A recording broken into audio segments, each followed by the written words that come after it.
नमस्कार मित्रों, जय सिया राम।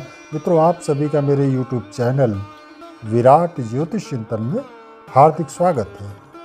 मित्रों, आज के इस वीडियो में हम बात करेंगे नववांश कुंडली के महत्व की।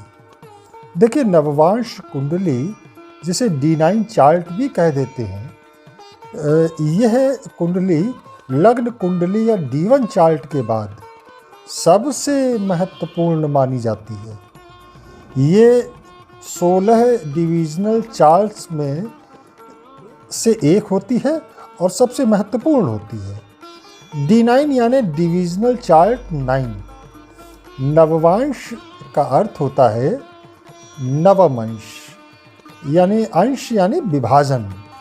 किसी राशि के, जो कि 30 डिग्री की एक राशि होती है, अब इसके 9 विभाजन किए जाएं तो प्रत्येक भाग 3 डिग्री 20 मिनट या 3 डिग्री 20 कला का होगा।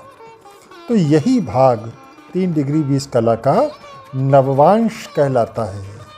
इस तरह से देखें तो एक सूक्ष्म विभाजन होता है और इससे सटीक फलादेश करने में मदद मिल जाती है। यहाँ एक बात को अच्छी तरह से समझ लें कि मुख्य जन्म कुंडली का महत्व सर्वाधिक है। मुख्य कुंडली तो वही है, उसके बाद ही अन्य वर्ग कुंडलियों का नंबर आता है, जिसमें से नववांश कुंडली का महत्व सर्वाधिक है। मैंने तो सुना है कि साउथ के ज्योतिषी बिना नववांश के किसी का चार्ट ही नहीं देखते। जैसे नॉर्थ इंडिया में जन्म कुंडली के साथ साथ चंद्र कुंडली देखने का प्रचलन है, चंद्र कुंडली का महत्व है, उसी तरह से वहाँ D9 चार्ट की इम्पोर्टेंस है। खैर, मुख्य जन्म कुंडली तो आधार कुंडली होती है, बेस कुंडली होती है, उसके बाद ही अन्य कुंडलियाँ महत्वपूर्ण होती हैं, जिसमें से नववांश कुंडली की खासी महत्ता होती है। खैर, आजकल तो सभी जगह मुख्य कुंडली के साथ साथ नववांश कुंडली देखी जाने लगी है और ये ज़रूरी भी है। ग्रह स्पष्ट अगर ज्ञात हैं तो आप मैनुअली भी बड़ी आसानी से नववांश कुंडली बना सकते हैं। वैसे तो सभी सॉफ्टवेयर में नववांश कुंडली की गणना की जाती है। वैसे इसे देखने का तरीका बस मालूम होना चाहिए। सॉफ्टवेयर में तो ये उपलब्ध होती है। प्रत्येक नववांश एक नक्षत्र चरण के बराबर होता है। आप सभी जानते हैं कि एक नक्षत्र में 4 चरण होते हैं और एक नक्षत्र का मान होता है 13 डिग्री 20 कला। तो एक चरण नक्षत्र का हुआ 3 डिग्री 20 कला का। नववांश कुंडली का महत्व क्या है, इसे आप ऐसे समझें कि जन्म कुंडली अगर एक वृक्ष है तो नववांश कुंडली उसका फल। ये ज़रूरी नहीं है कि पेड़ अच्छा दिख रहा हो तो उसके फल भी अच्छे ही होंगे। ऐसे ही कुंडली बाहर से देखने पे भले ही अच्छी लग रही हो, लेकिन संभव है कि कुंडली वह परिणाम न दे पा रही हो जो अपेक्षित है। तो ये बात पता चलती है नववांश कुंडली से। कोई ग्रह मुख्य कुंडली में तो अच्छा दिख रहा है, लेकिन नववांश कुंडली में जाकर कमज़ोर पड़ गया तो फिर अच्छे फल नहीं कर पाएगा। इसीलिए किसी ग्रह की वास्तविकता, रियलिटी बताने में नववांश कुंडली बहुत ज़्यादा हेल्पफुल है।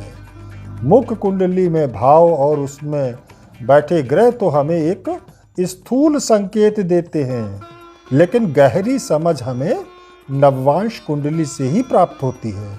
नववांश कुंडली 7वें घर को यानी जीवन साथी वाले भाव को ज़्यादा महत्व देती है। इसलिए जब भी जीवन साथी के विषय में जानना हो, यानी पति को अपनी पत्नी के विषय में, पत्नी को अपने पति के विषय में, तो नववांश कुंडली अवश्य ही देखी जानी चाहिए।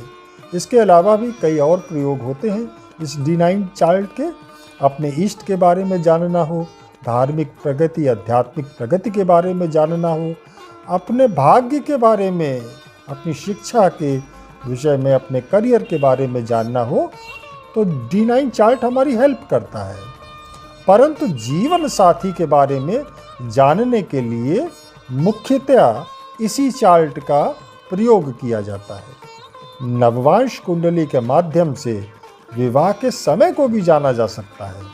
इस तरह से मित्रों, यह एक महत्वपूर्ण कुंडली होती है। कुछ विद्वान इसे भाग्य कुंडली भी कहते हैं। एक सटीक फलादेश करने के लिए D9 चार्ट का बहुत बड़ा महत्व है। ये कुंडली मजबूत तो भाग्य प्रबल, कमज़ोर अगर हुई तो फिर भाग्य निर्बल। एक और बात कि लग्न और नववांश कुंडली में एक ही राशि में बैठे ग्रह वर्गोत्तम ग्रह कहलाते हैं, जो कि अच्छे माने जाते हैं, लेकिन अनुकूल होने चाहिए। इसी तरह से लग्न भी यदि वर्गोत्तम हो तो बहुत अच्छी बात, ऐसी लग्न प्रबल होती है।